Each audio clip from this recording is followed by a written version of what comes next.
Assalamualaikum warahmatullahi wabarakatuh. Kami dari kelompok 3 akan menjelaskan mengenai al-bai', yaitu jual beli. Yang pertama yaitu mengenai pengertian jual beli atau al-bai'. Jual beli dalam istilah fikih disebut dengan al-bai', yang berarti menjual, mengganti, dan menukar sesuatu dengan sesuatu yang lain. Lafadz al-bai' dalam bahasa Arab terkadang digunakan untuk pengertian lawannya, yakni kata asyira, beli. Menurut bahasa, jual beli berarti menukar sesuatu dengan sesuatu. Selanjutnya yaitu menurut istilah yang dimaksud dengan jual beli atau al-bai' di sini yaitu menukar barang dengan barang atau barang dengan uang dengan jalan melepas hak milik dari yang satu kepada yang lain atas dasar saling merelakan. Menurut Syekh Muhammad Ibnu Qasim Al-Ghazi, beliau menerangkan yaitu wa imma syar'an fa ahsanu ma qila fi ta'rifi annahu tamliku maliyatin bi mu'awadatin bi idzni syar'iyyin aw tamliku manfaatin mubahatin anit-ta'bidi bisamalin maliyin, yang artinya pengertian jual beli yang paling tepat ialah memilih sesuatu harta dengan mengganti sesuatu atau dasar izin syara, sekedar memiliki manfaatnya saja yang diperbolehkan syara untuk selamanya. Yang demikian itu harus dengan melalui pembayaran yang serupa uang, yang berupa uang. Kemudian dalam keterangan lain yaitu ada yang mengatakan seperti Imam Taqiyuddin dalam kitabnya Kifayatul Akhyar, yaitu muqabalatu malin qabilaini litasarrufi bi ijabin wa qabulin 'alal wajhil ma'duna fihi, yaitu yang artinya saling tukar harta, saling menerima, dapat dikelola dalam kurung tasyarruf dengan ijab qabul dengan cara yang sesuai dengan syara. Selanjutnya yaitu mengenai dasar hukum jual beli. Dasar hukum jual beli adalah seperti yang tercantum dalam Al-Quran dan Al-Hadis sebagaimana disebutkan dalam surat Al-Baqarah ayat 275, yaitu alladzina ya'kuluna riba la yakumuna illa kama yakumul ladzi yatakhabbatu syaitanu minal masi dzalika bi annahum qalu innamal bai'u mislu riba wa ahallallahu al-bai'a wa harrama riba faman ja'ahu mau'izatun min rabbih fantaha falahu ma salafa wa amruhu ila Allahi wa man 'ada fa ulaika ashabun nar hum fiha khalidun, yang artinya orang-orang yang makan dalam artian di sini yaitu mengambil riba tidak dapat berdiri melainkan seperti berdirinya orang yang kemasukan syaitan lantaran penyakit gila keadaan mereka yang demikian itu. Yang disebabkan mereka berkata sesungguhnya jual beli itu sama dengan riba, padahal Allah telah menghalalkan jual beli dan mengharamkan riba. Orang-orang yang telah sampai kepada larangan Tuhannya lalu terus berhenti, maka baginya apa yang telah diambil, apa yang telah diambil dahulu sebelum datangnya larangan dan urusannya kepada Allah, orang yang kembali maka orang itu adalah penghuni neraka, mereka kekal di dalamnya. Surat Al-Baqarah ayat 275.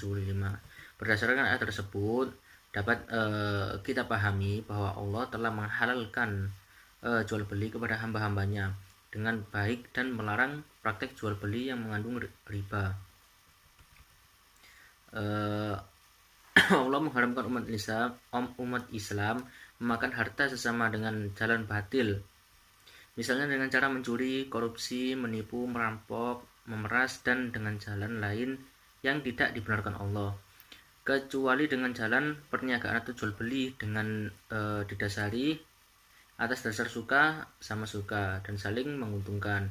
Nabi Muhammad SAW bersabda dalam hadis yang diriwayatkan oleh Imam Bazar yang berbunyi, an rafa'ahu ibni Rafi' radhiyallahu anhu anna Rasulullah sallallahu alaihi wasallam su'ila qala rajul biyadihi wa kullu bai'in mabrur. Dari Rif'ah ibnu Rafi', sesungguhnya Rasulullah pernah ditanya, usaha apa yang paling baik? Rasulullah SAW menjawab, usaha seorang dengan tangan sendiri dan setiap jual beli yang mabrur, dalam artian jual beli yang jujur. Hadis riwayat Al-Bazzar dan disahihkan oleh Al-Hakim.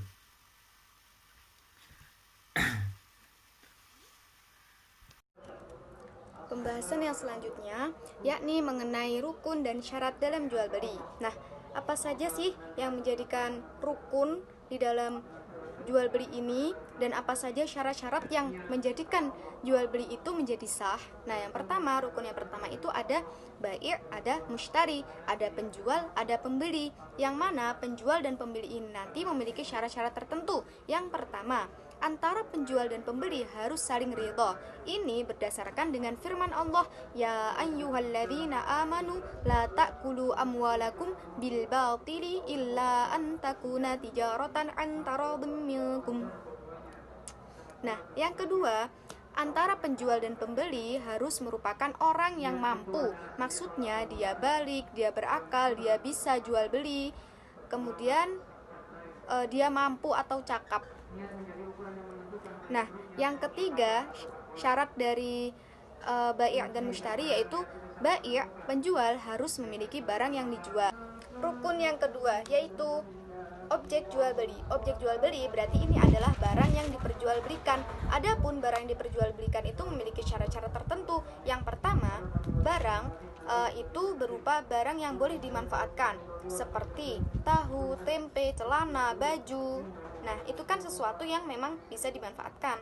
Yang kedua, objek jual beli bisa diserah terimakan. Dalam artian bagaimana? Nah, seperti contoh, nelayan tidak boleh menjual ikan yang masih ada di laut. Berarti bagaimana bisa sah bagi nelayan tersebut untuk melakukan akad jual beli? Yaitu berarti nelayan harus memancing ikan terlebih dahulu dan menjualnya dengan cara diserah terimakan. Seperti itu. Kemudian yang ketiga, harga untuk barang harus jelas. Yang keempat, objek jual beli berupa barang yang diketahui, baik nanti itu kita mengetahuinya secara langsung atau melalui spesifikasi barang. Rukun yang ketiga yaitu ada akad jual beli, di mana nanti akad jual beli ini nanti memiliki syarat tertentu. Yang pertama, harus menunjukkan keridhaan, di mana pembeli dan penjual harus menunjukkan keridhaan, baik itu nanti berupa ucapan atau perbuatan. Syarat yang kedua, tidak menyebabkan seseorang kepada sesuatu yang haram atau melakukan sesuatu yang haram, seperti melakukan jual beli setelah adzan kedua sholat Jumat, itu tidak diperbolehkan. Seperti itu. Assalamualaikum warahmatullahi wabarakatuh. Nama saya Nadia Aminah, ingin menjelaskan tentang murabahah. Yang pertama adalah pengertian. Secara bahasa, murabahah itu berasal dari kata ar-ribu, atau yang berarti an-nama, yang berarti tumbuh dan berkembang. Atau murabahah juga berarti al-irbah, karena salah satu dari dua orang yang bertransaksi memberikan keuntungan kepada yang lainnya. Kalau secara istilah, murabahah adalah akad jual beli barang dengan menyatakan harga perolehan dan keuntungan yang disepakati oleh penjual dan pembeli. Lalu landasan syariah murabahah itu ada di surat Al-Baqarah ayat 275 yang isinya Allah telah menghalalkan jual beli dan mengharamkan riba. Lalu di hadis juga ada dari Suhaib Ar-Rum radhiyallahu anhu bahwa Rasulullah Shallallahu alaihi wasallam bersabda, 3 hal yang di dalamnya terdapat keberkahan jual beli secara tangguh, muqaradah atau murabahah, dan mencampur gandum dengan tepung untuk keperluan rumah tangga, bukan untuk dijual. Hadis Ibnu Majah. Lalu rukun dari murabahah itu ada 4. Yang pertama penjual, lalu pembeli atau mushtari, terus akad, Yang terakhir, barang atau sesuatu yang diakatkan. Lalu syarat ketentuan dari murabahah. Yang pertama adalah penjual memberitahu biaya modal kepada nasabah atau pembeli. Lalu kontrak pertama harus sah sesuai rukun yang telah ditetapkan tadi. Kontrak harus bebas dari riba. Terus penjual harus menjelaskan kepada pembeli bila terjadi cacat atas barang sesudah pembelian. Terus penjual harus menyampaikan semua hal yang berkaitan dengan pembelian, misalnya jika pembelian dilakukan secara utang, itu harus disampaikan juga. Lalu jenis-jenis murabahah. Murabahah ada 2 jenis. Yang pertama adalah murabahah tanpa pesanan. Jadi maksudnya itu penyediaan barang pada murabahah ini tidak terpengaruh langsung dengan ada atau tidaknya pesanan atau pembeli. Yang kedua adalah murabahah berdasarkan pesanan. Bank syariah atau penjual baru akan melakukan transaksi bila ada nasabah yang memesan barang, sehingga penyediaan barang baru dilakukan jika ada pesanan. Lalu aplikasi murabahah. Aplikasi jual murabahah dalam perbankan antara lain ada murabahah lil amri bisyira, surat jaminan hutang, lalu pembelian melalui terbitan sukuk murabahah, produk komoditif murabahah, lalu pembiayaan rumah, penggadaan barang, dan pembelian barang dagangan. Sekian.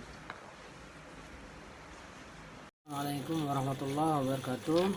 Saya akan menjelaskan sedikit tentang penetapan harga dan keuntungan dan larangan jual beli dalam Islam. Ya, yang pertama itu yaitu dasar hukum penetapan harga dalam jual beli dalam Islam.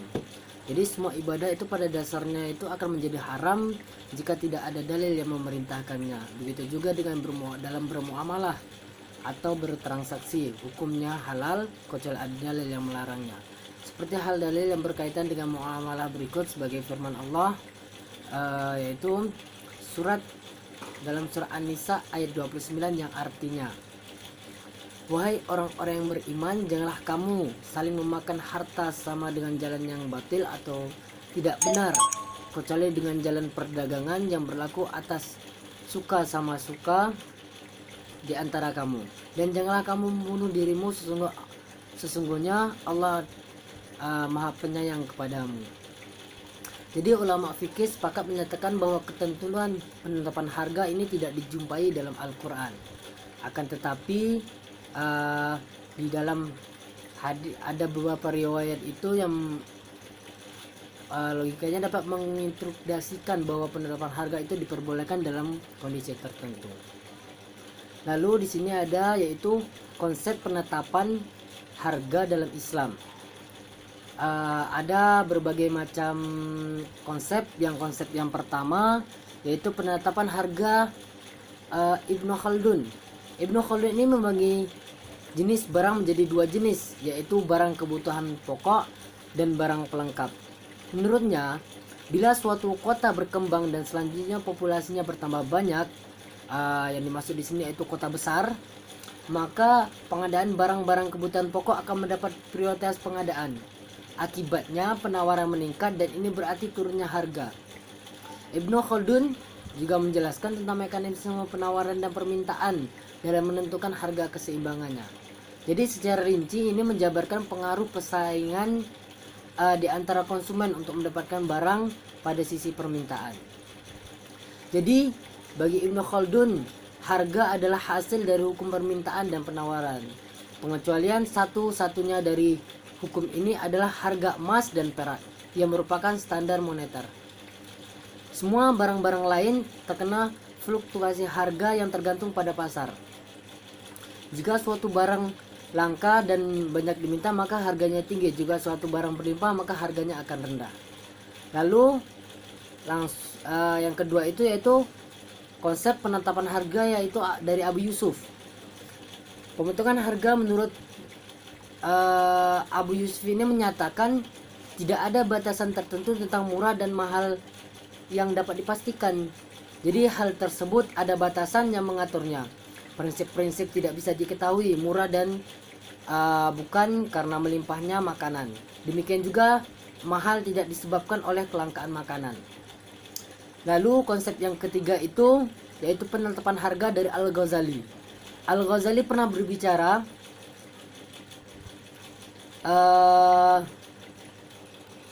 Al-Ghazali ini pernah berbicara mengenai harga yang berlaku seperti yang ditentukan oleh praktik-praktik pasar. Sebuah konsep yang kemudian hari dikenal dengan as-saman al-adil, harga yang adil. Di kalangan ilmuwan muslim atau equilibrium price, harga keseimbangan. Di kalangan ilmuwan kontemporer, Al-Ghazali juga memperkenalkan teori permintaan dan penawaran. Jadi jika petani tidak mendapatkan pembeli, ia akan menjualnya pada harga yang lebih murah. Dan harga dapat diturunkan dengan menambah jumlah barang di pasar. Lalu selanjutnya dan konsep yang keempat yaitu penetapan harga Ibnu Taimiyah. Jadi Ibnu Taimiyah ini mengatakan kompensasi yang setara akan diukur dan ditaksir oleh hal-hal yang setara, dan itulah esensinya keadilan atau bisa disebut nafs al-adil. Dimanapun ia membedakan antara dua jenis harga yang adil dan disukai, dia mempertimbangkan harga yang setara dengan sebagai harga yang adil. Dalam Majmu' Fatwanya, Ibnu Taimiyah mendefinisikan equivalent price sebagai harga baku dimanapun penduduk menjual barang-barang mereka dan secara umum diterima sebagai sesuatu yang setara dengan itu, dan untuk barang yang sama pada waktu dan tempat yang khusus. Itu konsep keuntungan dalam Islam. Yang pertama itu dasar hukumnya itu di dalam Al-Quran, dalam surah Al-Baqarah yang ke-16, yang artinya yaitu mereka itulah orang-orang yang membeli kesesatan dengan petunjuk, maka tidak beruntunglah perniagaan mereka dan tidaklah mereka mendapat petunjuk. Lalu dasar hukum yang kedua itu dari hadis, seorang mukmin itu bagi seorang pedagang, dia tidak akan pernah menerima laba sebelum ia mendapatkan modal pokoknya. Demikian juga seorang mukmin juga tidak akan mendapatkan amalan-amalan sunnahnya sebelum ia menerima amalan-amalan wajibnya. Hadis riwayat Bukhari dan Muslim. Lalu untuk batasan penentuan dan pengambilan keuntungan ini dalam jual beli dalam Islam ini yaitu ada dua pendapat. Itu Ali bin Abi Thalib itu pernah menjajakan susu di pasar Kufah dan beliau berkata, "Wahai para saudagar, ambillah laba yang pantas, maka kamu akan selamat. Dan janganlah kamu menolak laba yang kecil, karena itu akan menghalangi kamu dari mendapatkan yang banyak." Lalu yang kedua yaitu dari Ibnu Khaldun juga pernah berkata, "Sesungguhnya laba itu hendaklah kelebihan kecil dari modal awal, karena harta jika banyak semakin besar labanya, karena jumlah yang sedikit jika dimasukkan ke dalam yang banyak ia akan menjadi banyak." Lalu tidak ada dalil dalam syariah yang berkaitan dengan penentuan keuntungan usaha sehingga bila melebihi jumlah tersebut dianggap haram. Hal demikian telah menjadi kaidah umum untuk seluruh jenis barang dagangan di setiap zaman dan tempat. Lalu ketentuan tersebut karena ada beberapa hikmah di antaranya. Yang pertama, perbedaan harga terkadang cepat berputar dan terkadang lambat. Menurut kebiasaan atau perputaran cepat, maka keuntungannya lebih sedikit. Sementara jika perputaran lambat, keuntungannya banyak. Dan yang kedua yaitu perbedaan penjualan kontan dengan penjualan pembayaran tunda atau cicilan. Pada asalnya, keuntungan pada penjualan kontan lebih kecil dibandingkan keuntungan pada penjualan cicilan. Perbedaan dengan yang ketiga itu perbedaan komoditas yang dijual antara komoditas primer dan sekunder. Jika keuntungannya lebih sedikit karena memperhatikan kaum papa dan orang-orang yang membutuhkannya, dan komoditas yang keuntungannya itu lebih menurut kebiasaan karena kurang dibutuhkan. Lalu saya akan menjelaskan sedikit larangan jual beli dalam Islam.